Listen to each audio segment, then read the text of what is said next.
Kanin is life. Hindi kumpleto ang hapag kung walang kanin. Ang pangunahing pagkain Pinoy.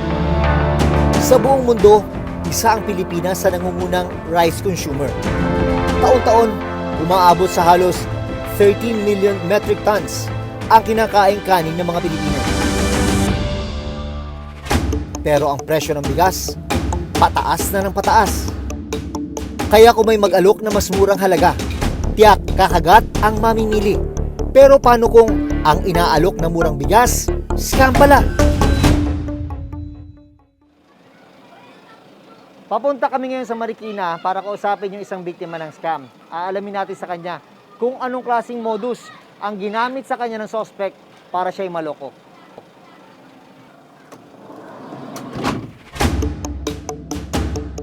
Sa Marikina City, nakilala ko si Raquel, hindi niya tunay na pangalan. Ang kwento niya, May 17, 2022. Nang nakita niya ang isang post online ng isang nagbebenta ng murang bigas. Ang 25 kilos o kalahating kaba ng bigas na ibinebenta sa palengke sa halagang mahigit 1,000 piso, ibinibenta online sa halagang 500 pesos lamang. Dahil bagsak presyo, naisipan ni Raquel na gawin itong negosyo. Naka-join po kasi ako doon kaya lahat ng post po nila, nakikita ko po yung naialok po nila sa akin ng 10 sack sa halagang 6,000. Yung 10 sako na yon sa halagang 6,000, malaki na ang yung minura, no? Malaki na sir kasi na pumapatak lang na 600 per sack po yun. Malaki na. Kinabukasan, agad nakipagkita si Raquel sa nakausap online. Doon na raw siya ipinakilala sa nagpapakilalang supplier ng bigas. Ang proseso nga lang po niya is payment first po. Kahit wala pa yung bigas? Kahit wala pa yung bigas. Sabi niya, nung umpisa po nagduda ako, sabi niya po is may resibo. At saka may pinakita sa akin mga picture sa cellphone niya na yun nakapagbayad nga daw ng 150,000. So doon po ako na parang nakumbinsi niya po ako. Sa unang transaksyon noong May 18, 2022, 6,000 pesos ang ibinayad ni Raquel. Kinabukasan, agad daw na-i-deliver sa kanya ang 10 sako ng bigas na in-order. Nakuha ko naman po, sir, yung 10 sako na yun. Bago po kami umuwi noon, inopera niya po ulit ako ng 30 sack sa halagang 18,000. So, mura pa din talaga, sir. Sa pangalawang transaksyon, nagbayad naman si Raquel ng 18,000 pesos kapalit ng 30 sako ng bigas mula sa supplier. Doon na raw muling inalok si Raquel ng mas malaking halaga para sa maraming sako ng murang bigas. Ang offer niya sa akin, 300 sacks sa halagang 110,000. Sabi ko po, wala po akong pera. Ang pera ko lang dito ay 60,000 lang. Sabi niya, ate, utangin mo na yung kulang. Sabi ko, sige, ikaw bahala. Pero kukunin na niya daw po yung 60,000 ko. So, binigay ko po sa kanya yung 60,000. So, nabayaran ko naman po lahat yun. Bali, ang naipadala ko po sa kanya is 109,000 po. Ang halagang 109,000 pesos na ibinayad ni Raquel, naipon daw niya sa 6 na buwang pagtitindi ng SIM card sa kalsada at pagbabuy and sell ng mga ulam online. Pero, dito na nagsimula ang malaking problema. Sa pagkakataong ito, wala ni isang sako ang na-deliver sa kanya. Sabi niya sa akin, tumawag, ate, napagsarahan ako ng bodega, bukas na lang daw. Pero pagdating ng kinabukasan, ang sabi na naman po niya, wala pa daw yung bigas. Nagdadahilan na yan? Nagdadahilan na po. Ate, hindi may di-deliver ang bigas kasi 300 sack po yun sa'yo, ginigiling pa. Dito na nagsimulang kabahan si Raquel. Huli na lang malaman niyang scammer pala ang kausap niya. Ang masaklap, hindi lang siya ang biktima. Ang magandang klase ng bigas, nasa 1,200 pesos ang presyo niyan. Yan yung mga nasa 25 kilos na sako. Kaya kapag may nag-aalok ng mas mura, sigurado merong maiinganyo. At dyan na nagsisimula ang panloloko. Sa Antipolo City Police Station, 6 na pong biktima ang nagpunta para magreklamo. Isa sa mga nagsampa ng reklamo laban sa rice scammer, ang online seller na si Claire. Hindi niya tunay na pangalan. Parehong modus daw ang ginawang panloloko sa kanya. Sa kabuuan, umabot sa 28,000 pesos ang ipinuhunan ni Claire. pero ni isang butil ng bigas wala siyang natanggap. Doon po kami talaga nakuha niya yung loob niya sa amin, ma'am. Nakuha niya yung loob namin, ma'am, dahil nga po, nagbibigay po siya ng bigas. Tapos, yun nga lang po, nung pagdating ng pang-4 na araw, ma'am, nahintay ako ng hintay, wala naman po dumarating. Ang perang nawala sa kanya, naipon niya mula sa pagtitinda ng binalot sa loob ng 3 buwan. Ang kalahati, ipinangutang pa raw niya. Hindi niya inakalang ang lahat ng paghihirap mauuwi sa wala. Kaya sobrang sakit po na tinuring ko siyang kaibigan, pati po ako dinamay niya sa kalokohan niya. Pati yung hanap buhay po namin nadamay. Dahil nawala ng puhunan, napilitan si Claire na ihinto ang kanyang negosyo. Sa kabuuan, umabot sa mahigit 1 milyong piso ang natangay ng sospek mula sa 60 biktima. Nitong June 2, nagkasa ng entrapment operation ang Antipolo City Police para maaresto ang rice scam suspect. Arestado ang isang buntis dahil umano sa pang-i-scam sa pamamagitan ng murang bigas. Aabot daw sa 1 milyong piso ang natangay ng suspect sa kanyang mga biktima. Nang magkaabutan ng pera, agad nang inaresto ng mga pulis ang suspect. May karapatan nga manahimik ka, kumuha ng sarili mong abogado ka. Sinampahan ng kasong estafa ang suspect. Basically, pag sinabi kasing estafa, swindling. Okay, so panloloko, pagpapakilala sa sarili na may capacity ka, although wala ka naman pala talagang capacity. Yung general order pa noon, kinlasify ang estafa bilang large scale pagka ang amount is not less than 100,000.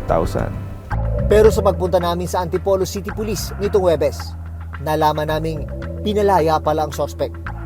Sa dokumentong ibinigay sa reporter's notebook ng Antipolo City Police mula sa Office of the City Prosecutor, ipinag-utos ang pagpapalaya sa suspect. Ang kaso laban sa kanya, subject for further preliminary investigation. Pag sinabing release for further investigation, the court would just require us more evidence. Parang dadagdagan lang natin yung evidence na meron na. So it doesn't necessarily follow na pag NRFI is dismissed na. Meron lang tayong mga kulang na requirements na kailangan nating idagdag para magtuloy-tuloy yung kaso.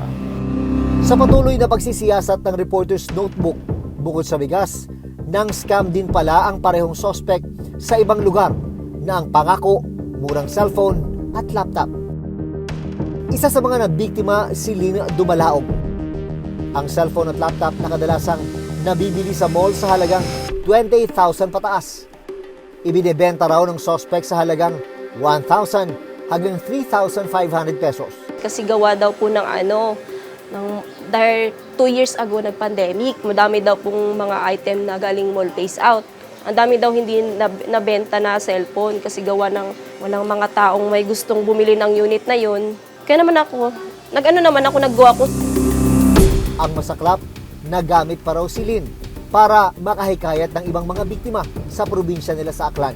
Nagkikait ako sa kanya kasi katulad niya, kaibigan ko siya. Tapos sabi niya sa akin, refundable daw to, hindi daw ito a scam. Huli na nang malaman niyang scam pala ang pinasok niya. Sa kabuuan, umabot sa halos 300,000 pesos ang datangay sa 39 na biktima. Blinakcall niya na ako. Hindi ko na siya mahagilap. Sinisingil na ako ng mga tao sa item. Naaway na ako, pinagkakamalan akong scammer. Hindi ko alam bakit. Sabi ko, hindi naman ako scammer. Sabi ko na gano'n, nagtiwala lang ako sa tao. Bakit niyo ako sinasabihan na scammer ako? Sabi ko na gano'n sa akin. Sinubukan naming kunan ng panig ang suspect sa bigas at gadget scam. Pero wala siya sa address na ibinigay niya sa mga pulis. Hindi ito ang unang beses na may mga nagbiktima ng bigas scam. Nagpapautang siya. So since na nagnenegosyo din naman ako ng gano'n, nagpapa-check na discounting actually eh. Sabi niya, mag-business naman ng another for bigas naman. Aabot sa 150 million pesos. Ganyan kalaking halaga ang natangay ng isang propesor sa kanyang mga nabiktima noong 2017. Ang alok ng suspect, mag-invest sa bigas na tutubo ng 15 hanggang 20%. Pero imbis na kumita, walang napala ang mga biktima. Paalala ng PNP, may ilang bagay na dapat tandaan para makaiwas sa modus ng bigas scam. Pag masyadong mura, medyo mag-isip-isip tayo. Kasi kaya nga nila binababa yung presyo na yan para mabait ka into buying. Kasi nga mura. So mag-ingat po tayo sa mga katransact natin online because yung mga kaharap nyo na nga na tao, minsan kaibigan mo na, kamag-anak mo na, naloloko ka pa. What more kung itong mga katransact mo lang na hindi mo nga nami-meet at nakilala mo lang sa internet.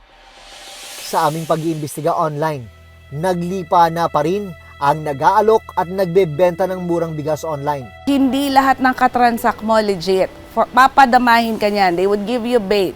For a while, okay. So pag kayo po ay nabiktima na ng mga ganitong klase, please do not hesitate to come to us. Umaasa si Raquel at iba pang mga biktima na tuluyang maaaresto ang suspect para mapanagot sa mga ginawa sa kanila. Malaki ang panghihinayang ni Raquel sa mahigit 100,000 pisong nakuha sa kanya. Paano ka bumabawi ngayon sa nawala sa'yo? Actually, sa mga anak ko na lang po tumutulong yung mga anak ko ngayon, nagpapalalamove po sila ngayon. Tapos yung asawa ko nagta-tricycle. Tambay po ako ngayon sa bahay. Hindi po ako makatulong sa kanila, gawa nang wala na rin nga pong puhunan. Talagang pinaghirapan mo yun, pinagpawisan mo talaga yung maipon. Opo sir, puyat po yan. Pagod, puyat, lahat po, dinanas ko po dyan. Sa tuwing makikita ko yung mukha niya, hindi ko talaga ma-describe. Ang hirap po kasi sir. Nagipahit po na ko yung pera na yun para sa mga anak ko. Sa tuwing makikita ko yung mukha niya, hindi ko maiwasan talaga na hindi maiyak. Masakit din para kina Claire at Lynn ang nangyari lalo't ang nangloko sa kanila, taong kanilang kakilala at pinagkatiwalaan. Sana magbago na siya. Tapos harapin niya yung yung batas. Huwag niya na pong ulitin sa iba yung ginawa niya sa amin kasi grabe po yung yung depresyon na binigay niya sa mga taong niloko po niya. Kahit sabihin natin na may pakita pa yan na proof, kahit sabihin natin na legit yan, kaibigan mo, hindi dapat magtiwala sa kanya. Sa panahon kung saan nagtataasan ang presyo ng mga bilihin, nakakita ng pagkakataon ang mga nananamantala. Bago magtiwala, tiyaking totoo ang sinasabi ng kausap at maging maingat at huwag basta-basta maniwala. Ako si Jun Veneracion at ito ang Reporter's Notebook.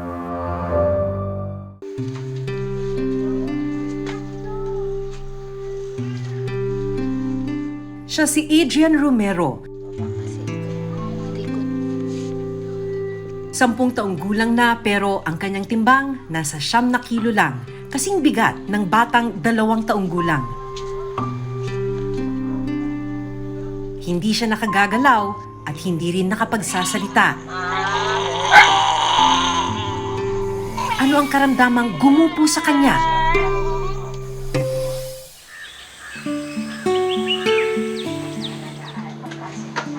Inabutan naming inihahanda ni Rose Joy ang giniling na bigas na hinaluan niya ng gatas. Ito ang magsisilbing tanghalian ng kanyang bunsong anak na si Adrian. Nagpapagiling po kami ng bigas tapos niluluto po namin para iharo po doon sa gatas niya para parang kumakain na rin po siya ng kanin po. Maingat na binuhat ni Rose Joy ang anak para mapainom ng gatas. Hindi kasi kayang kumain ng solid food ni Adrian kaya gatas ang pinaiinom sa kanya. Dahil hindi nakagagalaw, si Rose ang nagsisilbing kamay at paa ng anak. Ubusin mo yan, Ian, Huwag ka magtitira, anak. Kung tutuusin, hindi sapat ang sustansyang nakukuha ni Adrian sa kinakain. Pero wala raw magawa dahil kulang na kulang ang kinikita nilang mag-asawa. Pag nakikita mo pong nahihirapan yung anak mo, para ka pong dinudurog araw-araw. Mamimili ka kung ano unahin mo, yung pagkain mo o yung gamot ng anak mo, ganun po. Nagtatrabaho sa isang panaderya ang asawa niya, tumutulong naman sa pagsasaka si Rose Joy. Matapos mapakain si Adrian, pinunasan naman ni Rose Joy ang anak.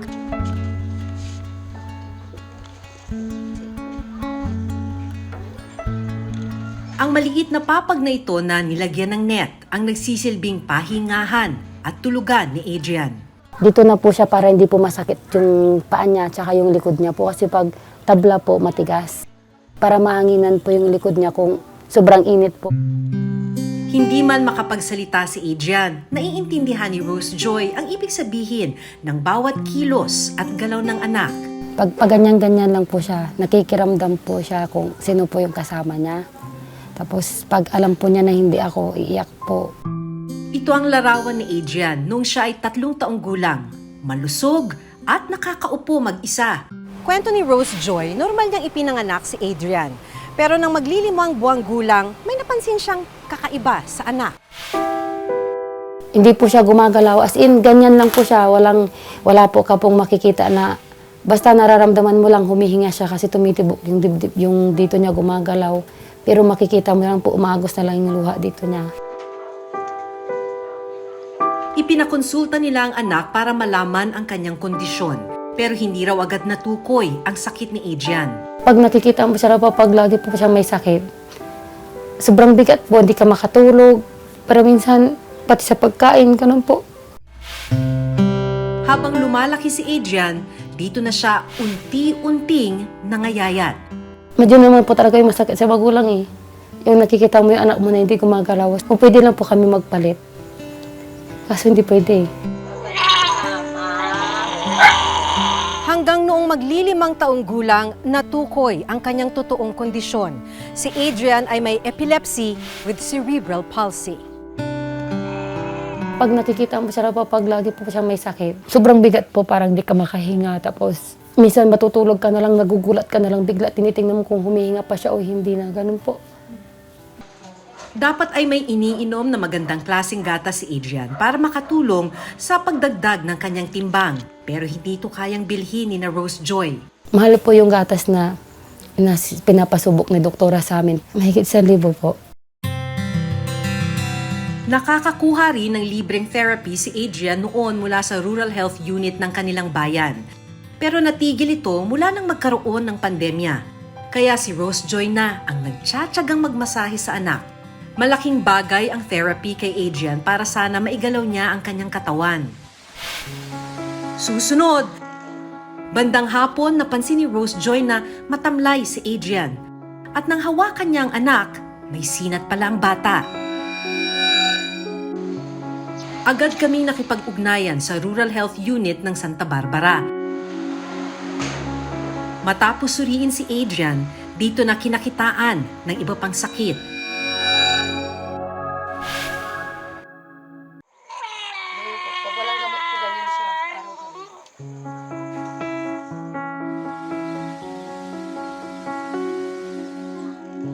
Bandang hapon, napansin ni Rose Joy na matamlay si Adrian.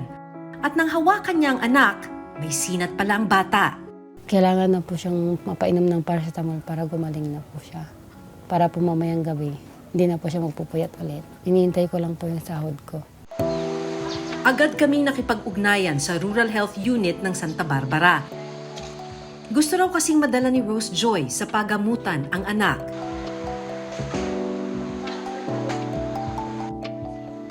Pinainom na rin siya ng gamot at kinuhanan ng timbang.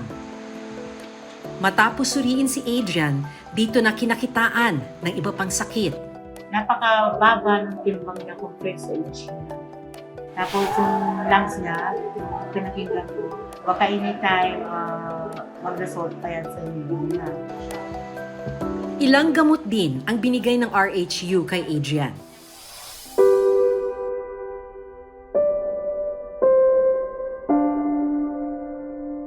Pasado 5:00 na ng hapon pero hindi pa rin nanananghalian sina Rose Joy. Kinakailangan niya raw kasing magtipid para sa susunod na check-up ni Adrian. Pinapainom ko po ito sa kanya 2 beses po sa isang araw. 290 po yung isang bote. Yung reseta niya po sa loob po ng 2 buwan 5. Tapos ito po yung multivitamins niya, 2 nakalagay po. Ito po yun. 515 po. Kung pwede po namin gawaan ng paraan na maipainom po namin sa kanya araw-araw. Ginagawaan po namin ng paraan kasi iba po yung epekto sa kanya.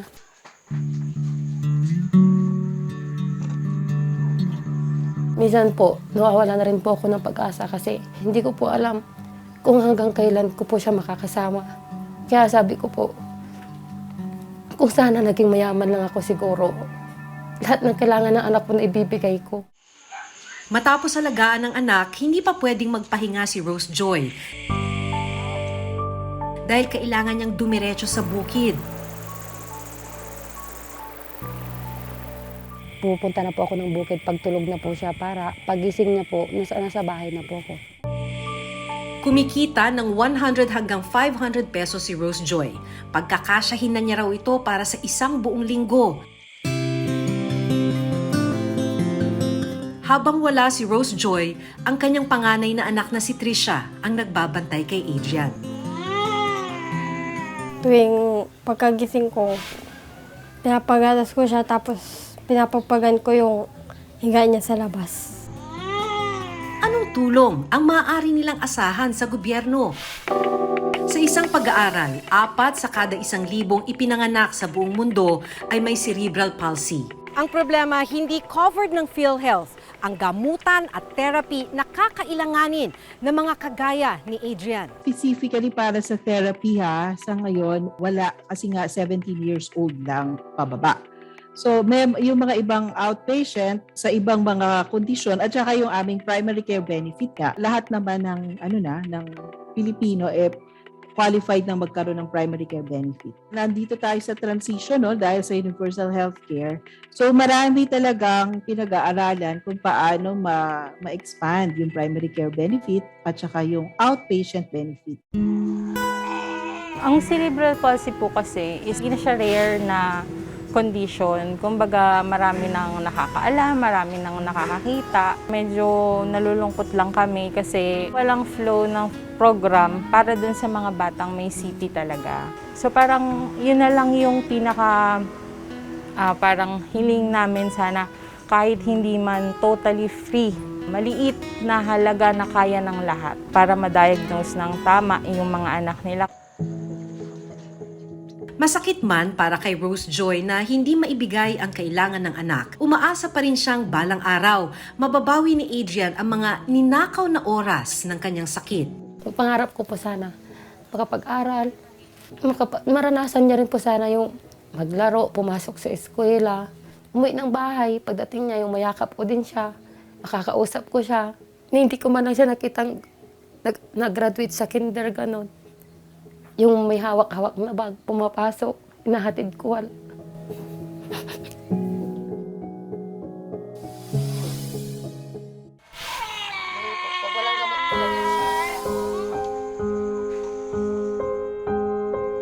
Sabi nga, lahat gagawin ng magulang para sa kanilang mga anak.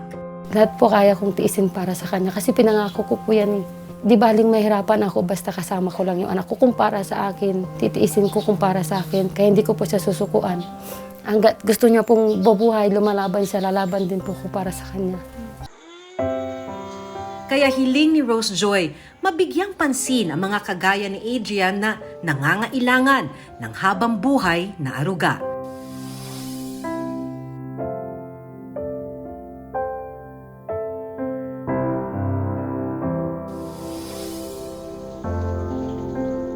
Ako si Maki Pulido at ito ang Reporter's Notebook.